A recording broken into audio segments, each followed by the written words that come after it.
This is something I can only do on eBay, and it's huge, huge, huge in what I do and why we make so much money.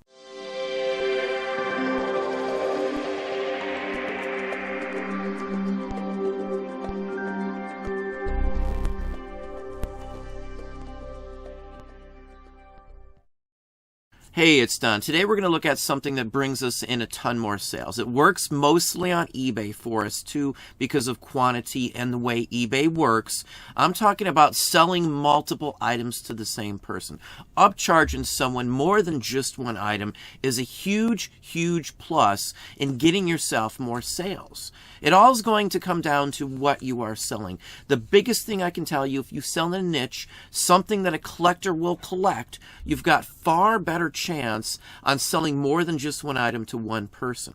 Pretty much every single day of the week, I sell more than just one item to somebody. Every single day of the week. Many days of the week, we're selling multiple items to 2 or even 3 people on any given day. It's a huge factor for us. Instead of me just being able to sell one item, I have multiples going to the same person. It cuts down shipping, it cuts down costs. Every little aspect about that is a huge plus for us. We're going to look at some of the ones that I have sold just in the last little bit here, show you some of the amounts, some of the quantities that you can get when you center in on something that will be collected. Collectors collect. They want to fill their collection. They want to get things that they don't have and add them to the collection. If there's shipping involved, they'll order a couple at the same time to save themselves some shipping costs. It's just a given. Let's hop over and look at a few right this minute. So we're in the hub here. This is some of the items I've sold. You can see the date. These were sold on the 13th. These are some items from then. This one person here bought 5 different items. Basically $11 average per item, plus they paid for shipping. Now, all the items that they bought are all fan related. They all have like a hand fan or something similar in them.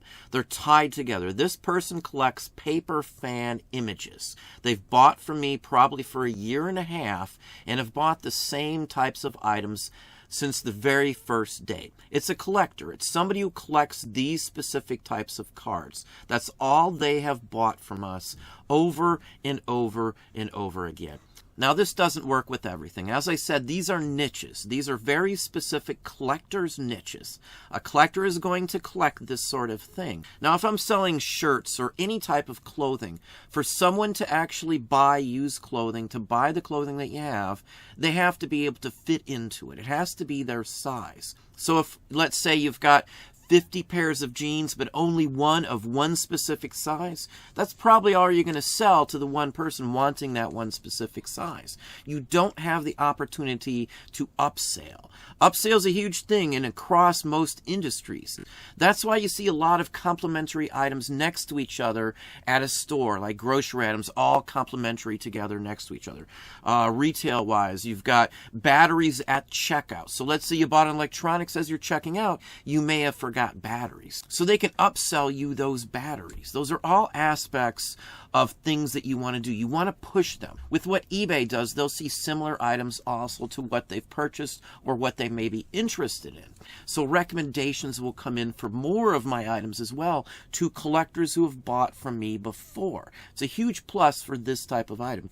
That type of thing doesn't happen most anywhere else. Even on Etsy, if I've got a bunch of the same items, I don't have the same results of selling multiple items to the same person. It just doesn't happen as frequently for me. It's almost always on eBay where that happens. Of course, there's more draw, there's more people coming into the platform, much more traffic as well, and I've got more items here on this platform versus many other ones. Here's another purchase to the same person. As you can see, this person bought 11 items for $131.02 plus shipping. Now, this person here has actually bought almost 70 items from us over a little length of time. They're all similar type of items, all military. This person bought pretty much all Alabama staff officers I had up at the time.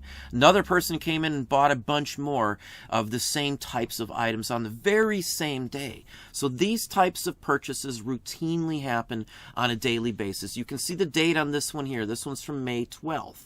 So on a daily basis, these are the sorts of sales that I get. If you're only selling one-offs or strange or oddball items and you're not centering in or don't have some sort of niches, you're probably only going to sell those one-off items. But we routinely sell these types of things in bulk like this to the same person. Now, records, it works the same way. Here's two that went to the same person. That's not all they bought, though. They actually purchased one and then realized after they purchased it, when it was showing them other items that I had more discs up. So they came back and bought two more. So this person actually bought 3 records for $120. $40 a record off of it. I got $1 a piece into them, so I've got $3 invested, $120 in sales off of that $3 to the same person. Easy wrap, easy ship. With these early 78s, you've got to wrap them very carefully, so it's much easier, far, far, far easier to wrap 3 together than it is to wrap 3 separately in 3 separate boxes. It's a huge, huge time saver. It's a big money mover as well, too. Now here's another example. 2 cards from the very same series. Again, if you're not selling bunches or multiples in a specific niche, this doesn't work.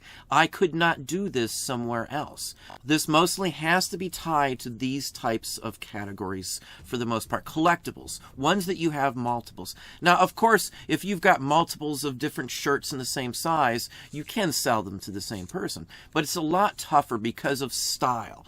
Some people won't like a specific style, specific design, so you've got to be offering them something that they're going to be interested in. Again, if you're doing collectible items like this, collectors collect, so you've got a higher chance of selling more than just one to the same person. Those multiple sales make us a lot of extra money. It's something that never ever happened hardly when I sold clothing or those one-offs or I did the thrift store or anything else. The minute we started centering in on niches is when our revenue stream started to improve greatly, not just here but on other places as well. This is a huge plus. It works all the time for us. Now here's another one. This one says they bought 6. You can see they're all this month. It's nothing long or from some major time ago. These are all recent ones. Now this person bought 6 in this lot. They also bought 3 more, purchasing them separately also. So again, this is a huge plus. Now, a couple of things to think about. I do not require immediate payment on anything in my store. Now, I know almost everybody else does, and I have to explain to people that I don't require it and they don't have to worry about combining. That's usually what happens because somebody will purchase thinking they have to pay immediately, and that's not the case. I sell so many items to one person all the time that it would be useless to try and force them to purchase them one at a time. Still, again, it saves me a ton of time. It's a big purchase all to the same person.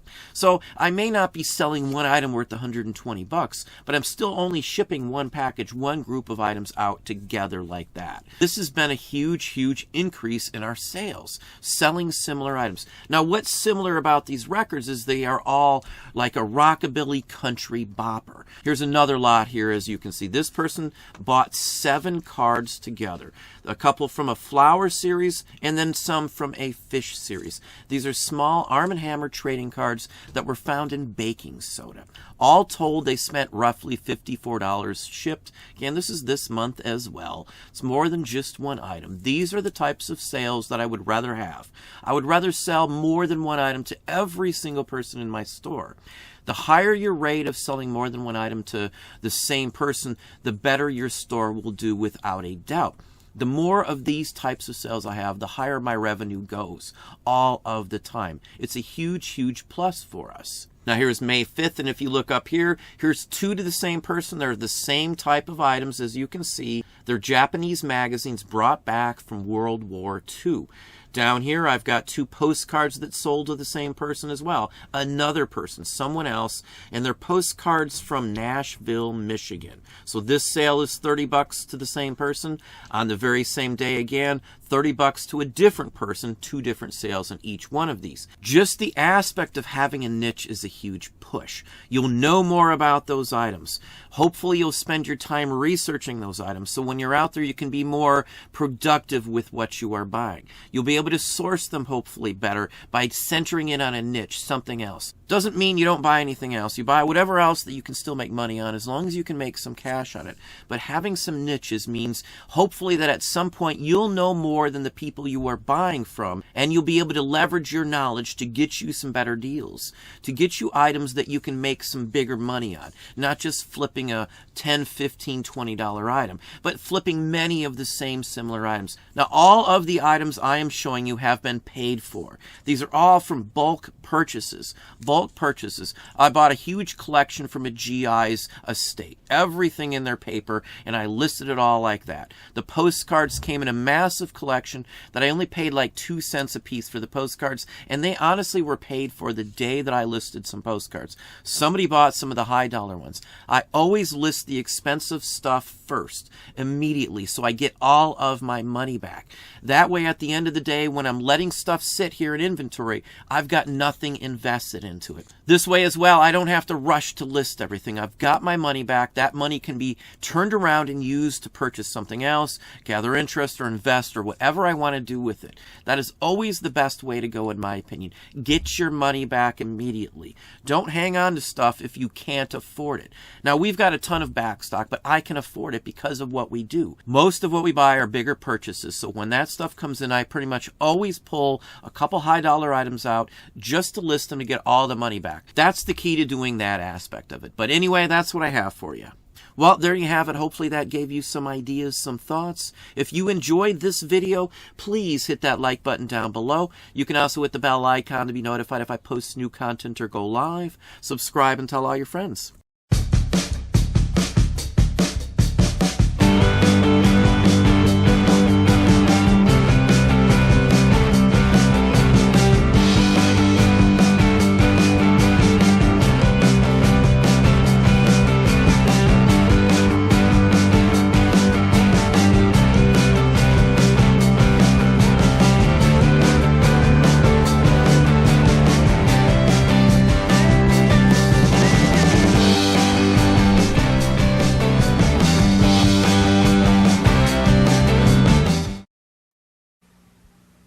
Sometimes you feel like a nut, sometimes you don't.